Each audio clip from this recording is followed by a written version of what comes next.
L'objectiu d'aquest vídeo és donar-te a conèixer la informació sobre l'analgèsia epidural per al treball de part de la manera més precisa possible i oferir-te l'oportunitat de resoldre tots els dubtes que tinguis sobre aquest tema a la consulta de preanestèsia posteriorment.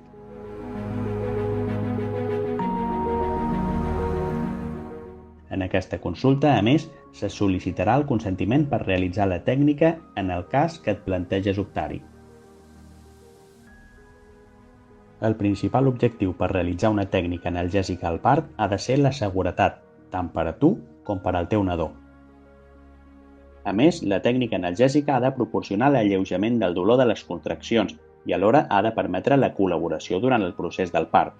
Com veuràs endavant, l'analgèsia epidural compleix perfectament els tres objectius. A més de l'analgèsia epidural, hi ha altres mètodes que també tenim a l'Hospital Can Misses, com l'analgèsia intravenosa, analgèsia inhalatòria i els mètodes no medicalitzats com la banyera, les lianes o les pilotes. Tot això es pot sol·licitar durant el procés del part. Pel que fa a l'analgèsia epidural, val a dir que sempre ha de ser administrada per un anestesiòleg, ja que és l'únic especialista capacitat per fer-ho. És una condició essencial que el part s'hagi iniciat per posar l'epidural i individualitzar en cada cas la decisió del moment de posar-la, independentment del moment de dilatació. La tècnica es realitza a la mateixa sala on faràs tota la feina de part. Aquestes sales són individuals perquè puguis tenir el teu nadó amb la màxima intimitat, juntament amb l'acompanyant que decideixis que estigui amb tu en aquell moment.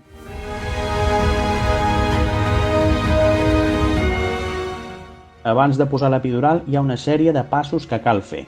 En primer lloc, després de veure aquest vídeo, cal que acudeixis a una visita a la consulta de preanestèsia, perquè tinguis una entrevista amb un anestesiòleg que revisarà la teva història clínica i les analítiques i que et formularà una sèrie de preguntes per completar el qüestionari preanestèsic. En aquesta visita podràs exposar tots els dubtes que tinguis sobre l'analgèsia epidural i finalment se't sol·licitarà per escrit el consentiment per fer la tècnica si finalment així ho desitges en el moment del part. Quan arribi el moment de posar-la, prèviament, se't canalitzarà una vena amb la finalitat de fer una bona hidratació amb sèrum abans de la punció epidural. I un cop posada l'epidural, es requereix la teva monitorització i la del teu bebè.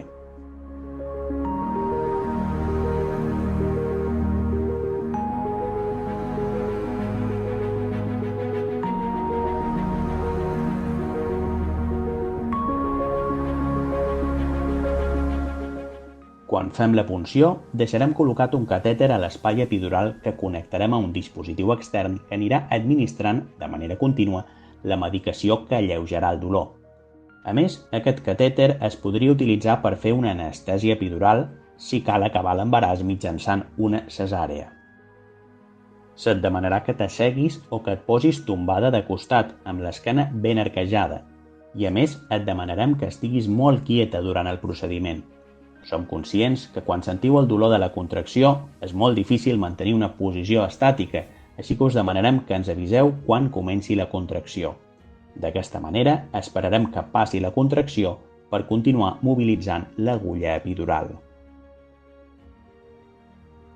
En primer lloc, insensibilitzarem la zona de la pell que puncionarem mitjançant una mica d'anestèsia local. Després d'aquest primer pas, comencem amb la tècnica. La punció es fa entre dues vèrtebres lumbars, normalment entre la segona i la tercera o la tercera i la quarta.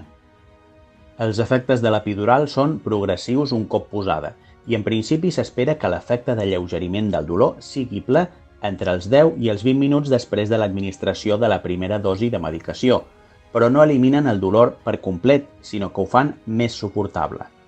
Aquest alleugeriment el percebràs en dues característiques del dolor, o la contracció és menys intensa o és més curta de durada, o amb dues coses. Durant aquest temps sentiràs com el dolor de les contraccions va perdent intensitat progressivament. És molt important que tinguis molt clar que l'únic que cal alleujar amb l'epidural és el dolor de les contraccions.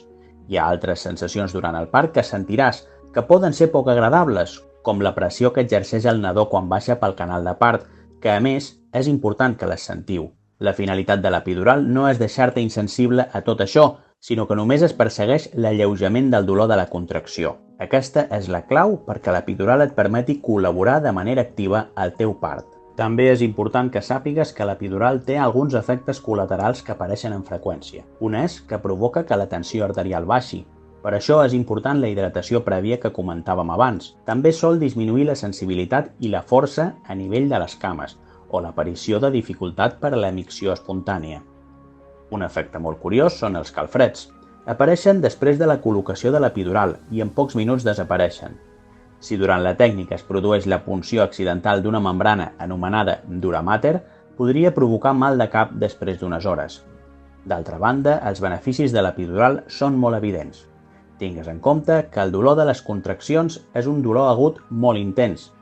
Aquest tipus de dolor provoca estrès fisiològic en forma de taquicàrdia i hipertensió i estrès psicològic en forma d'ansietat important. Aquestes dues situacions no són gens beneficioses, ni per tu ni per al teu nadó. Per això, l'alleujament d'aquest dolor serà molt positiu per millorar aquesta situació. A més, a les dosis adequades et permetrà col·laborar de manera activa en el teu part, d'una manera més confortable. Per acabar, cal dir que si arribés el moment en què l'embaràs s'ha de finalitzar mitjançant una cesària, l'epidural també es podrà utilitzar com a mètode anestèsic.